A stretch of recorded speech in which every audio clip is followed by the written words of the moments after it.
नमस्कार, मैं हूं दिव्या। स्वागत है आपका दिन भर की फटाफट 30 खबरों में। चलिए जानते हैं देश और प्रदेश की प्रमुख खबरें। मेट्रो ट्रेन रात में मेंटेनेंस के लिए बंद होते हैं। दिन भर चलने के बाद ट्रेन वर्कशॉप में जाती है, जहां उसकी जांच और मरम्मत होती है। इस दौरान ट्रैक का परीक्षण भी होता है ताकि किसी दुर्घटना से बचा जा सके। दिल्ली मेट्रो की बात करें तो ये सुबह 5:30 बजे से रात के 11:30 बजे तक चलती है। भारत की स्टार बैडमिंटन खिलाड़ी पीवी सिंधु ने 22 दिसंबर को राजस्थान के उदयपुर में वेंकट दत्ता साई से हिंदू रीति रिवाज से शादी की। शादी में परिवार और करीबी लोग शामिल हुए थे। 24 दिसंबर को हैदराबाद में ग्रैंड रिसेप्शन आयोजित होगा। स्वदेशी stealth guided missile destroyer INS सूरत 2024 में भारतीय नौसेना में शामिल होगा। यह दुश्मन के रडार से बचने वाला और शक्तिशाली मिसाइलों में से लैस है। ये परियोजना 15B के तहत चौथा जहाज है जो भारत की समुद्री सुरक्षा को मजबूत करेगा। इंफोसिस के नारायण मूर्ति के 70 घंटे कार्य सप्ताह के प्रस्ताव पर कांग्रेस नेता कार्ति चिदंबरम ने विरोध जताया है। चिदंबरम का कहना है कि दक्षता और कार्य जीवन संतुलन पर जोर देना चाहिए, जबकि मूर्ति ने कड़ी मेहनत को देश की प्रगति का रास्ता बताया था। प्रधानमंत्री नरेंद्र मोदी ने रोजगार मेला के तहत 71,000 युवाओं को सरकारी नौकरी के नियुक्ति पत्र सौंपे। उन्होंने बताया कि पिछले 1.5 साल में 10 लाख अस्थायी नौकरियां दी गई हैं। महिलाओं और वंचित वर्गों के लिए विशेष प्रयास किए गए और रोजगार मेले के तहत नियुक्तियां पारदर्शिता से की गई हैं। भारत में ठंड के मौसम में क्रिसमस बाजारों की रौनक देखने को मिलती है। दिल्ली का जर्मन क्रिसमस मार्केट, गोवा का अरपोरा नाइट बाजार, पुडुचेरी का मार्चे डे नोएल और कोलकाता की बार्क स्ट्रीट जैसे बाजार शानदार सजावट, हैंडमेड प्रोडक्ट्स और स्वादिष्ट व्यंजनों से भरे होते हैं, जो हर किसी को एक अद्भुत उत्सव का अनुभव देते हैं। सर्दियों के मौसम में कोहरे की वजह से भारतीय रेलवे ने कई ट्रेनों को कैंसिल किया है। इनमें गोरखपुर आनंद विहार, आगरा कैंट, वीरांगना लक्ष्मीबाई झांसी और अमृतसर जयनगर सहित अन्य ट्रेनें शामिल हैं। यात्रियों को यात्रा से पहले कैंसिल ट्रेनों की लिस्ट चेक करने की सलाह दी गई है।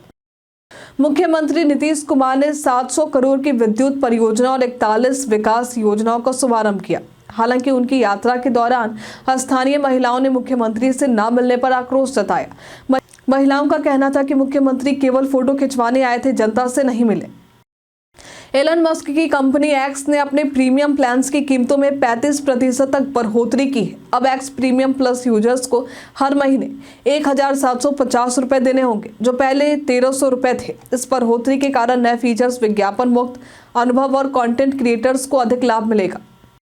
संसद में 19 दिसंबर को हुई धक्का मुक्की के मामले में दिल्ली पुलिस ने जांच तेज की है। पुलिस ने लोकसभा स्पीकर से CCTV फुटेज की अनुमति मांगी है और राहुल गांधी को नोटिस भेजने की तैयारी कर रही है। बीजेपी सांसद का आरोप है कि राहुल गांधी ने धक्का दिया था।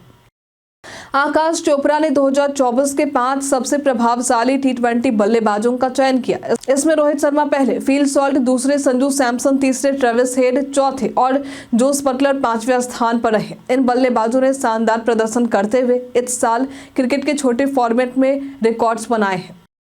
बांग्लादेश पर त्रिपुरा का 200 करोड़ रुपए का बिजली बिल बकाया है, जिसके कारण हर दिन कर्ज बढ़ रहा है। त्रिपुरा राज्य ने 60 से 70 मेगावाट बिजली का आपूर्ति की है। मुख्यमंत्री मानिक साहा ने कहा है कि अभी तक आपूर्ति रोकने का कोई निर्णय नहीं लिया गया है। भारत और पाकिस्तान के बीच चैंपियंस ट्रॉफी 2025 का मुकाबला 23 फरवरी को UAE में होगा। भारत पाकिस्तान नहीं जाएगा और सभी मैच तटस्थ स्थानों पर खेले जाएंगे। टूर्नामेंट का फाइनल 9 मार्च को लाहौर में होगा, लेकिन भारत के पहुंचने पर UAE में खेला जाएगा। चौधरी चरण सिंह भारतीय राजनीति के किसान नेता का जन्म 23 दिसंबर 1902 को हुआ था। आज चौधरी चरण सिंह की जयंती मनाई जा रही है। उन्होंने किसानों की समस्याओं को प्रमुखता से उठाया और कृषि सुधार के 1979 में वे भारत के प्रधानमंत्री बने और कृषि क्षेत्र में कई सुधारों के लिए काम किया। ऑस्ट्रेलियाई खिलाड़ियों ने ABC स्पोर्ट्स इंटरव्यू में BCCI, ICC और भारतीय क्रिकेट को एक शब्द में परिभाषित किया। पैट कमिंस ने BCCI को बड़ा कहा, ट्रेविस हेड ने शासक और नाथन लियोन ने बड़ा और बॉस बताया। स्टीव स्मिथ ने गलती से ICC को कमजोर कहा, लेकिन फिर माफी मांगी। सचिन तेंदुलकर ने राजस्थान की 12 वर्षीय गेंदबाज सुशीला मीना का वीडियो शेयर किया था, जिसमें उसकी गेंदबाजी में जहीर खान की झलक दिखी। सचिन ने इसे शानदार कहा और जहीर ने भी इसकी सराहना की। वीडियो सोशल मीडिया पर वायरल हो गया और उसे ट्रेनिंग के ऑफर मिल रहे हैं। मैकेफी लैब्स ने अमेजॉन ऐप स्टोर में BMI कैलकुलेशन VSN नामक खतरनाक ऐप का पता लगाया है, जो स्वास्थ्य संबंधी होने का दावा करता है, लेकिन असल में ये एक स्पाईवेयर है। ये ऐप यूजर्स के व्यक्तिगत डेटा को चुराने और उनकी प्राइवेसी को खतरे में डालने का काम करते हैं। BSNL ने पुडुचेरी में मोबाइल यूजर्स के लिए BITV वाईफाई रोमिंग और IFTV जैसी नई सेवाओं की घोषणा की है। BITV में 300+ लाइव चैनल्स, वाईफाई रोमिंग से तेज इंटरनेट और IFTV से मुफ्त प्रीमियम चैनल्स उपलब्ध होंगे। इन सेवाओं से BSNL ग्राहकों को बेहतर डिजिटल एक्सपीरियंस मिलेगा। व्हाट्सएप ने 1 जनवरी 2025 से एंड्रॉयड, किटकैट और पुराने वर्जन वाले स्मार्टफोन्स पर सपोर्ट खत्म करने का फैसला लिया है। इसमें Motorola Moto G, Samsung Galaxy S3, Sony Xperia Z जैसे फोन प्रभावित होंगे। iPhone 5s और iPhone 6 Plus यूजर्स को भी नया अपडेट लेना होगा। भारत में साइबर अपराधों से बचाव के लिए गृह मंत्रालय ने 14C के तहत टेलीकॉम कंपनियों को कॉलर ट्यून और प्री कॉलर ट्यून लागू करने के आदेश दिए हैं। ये अभियान 3 महीने तक चलेगा और लोगों को साइबर क्राइम से बचने के उपाय बताए जाएंगे। टाटा हैरियर स्मार्ट डीजल की एक्स शोरूम कीमत 14.99 लाख रुपए, जिसकी ऑन रोड कीमत 17.80 लाख रुपए हो जाती है। 3 लाख रुपए डाउन पेमेंट पर 9% ब्याज दर से 7 साल के लिए फाइनेंस करने पर हर महीने 23,821 रुपए EMI चुकानी होगी। कुल खर्च 23 लाख रुपए होंगे। ओलंपियाड स्वर्ण विजेता शतरंज खिलाड़ी तानिया सचदेव ने दिल्ली सरकार से अपनी उपलब्धियों की मान्यता न मिलने पर निराशा व्यक्त की है। उसके बाद दिल्ली की मुख्यमंत्री अतिशी ने तानिया से विचार विमर्श के लिए संपर्क किया और शतरंज खिलाड़ियों के लिए और समर्थन का आश्वासन दिया।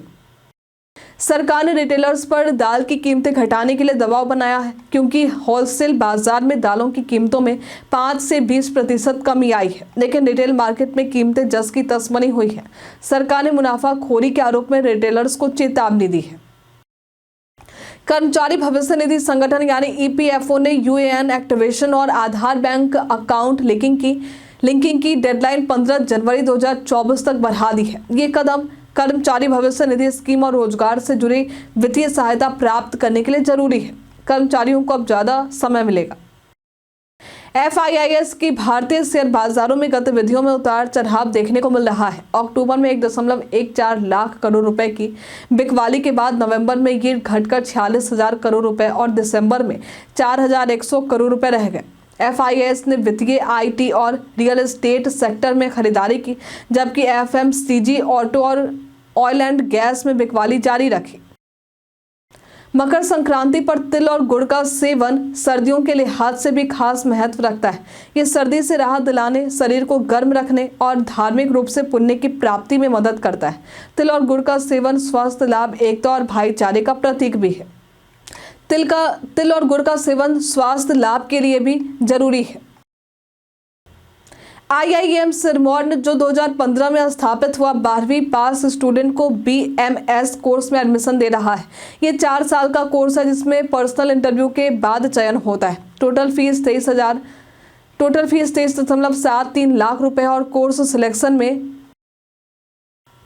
मोदी सरकार ने टोल टैक्स में नया नियम लागू किया है। अब निजी वाहन चालक यदि ग्लोबल नेविगेशन सैटेलाइट सिस्टम यानी GNSS का उपयोग करते हैं और 20 किलोमीटर तक यात्रा करते हैं तो उन्हें टोल टैक्स नहीं देना होगा। ये नियम कर्नाटक और हरियाणा के हाईवे पर पायलट प्रोजेक्ट के रूप में लागू किया गया है। 36 वर्षीय विवेक पंगेनी जो कैंसर से जूझते हुए 20 दिसंबर को चल बसे, उनकी पत्नी श्रीजीता का दिल दहला देने वाला वीडियो सोशल मीडिया पर वायरल हो रहा है। इसमें वे अपने पति के पार्थिव शरीर को देखकर गहरे दुख और शोक में चीखकर रोती नजर आ रही हैं। बांग्लादेश की अंतरिम सरकार ने भारत को एक राजनयिक नोट भेजकर पूर्व प्रधानमंत्री शेख हसीना को ढाका वापस भेजने का अनुरोध किया है।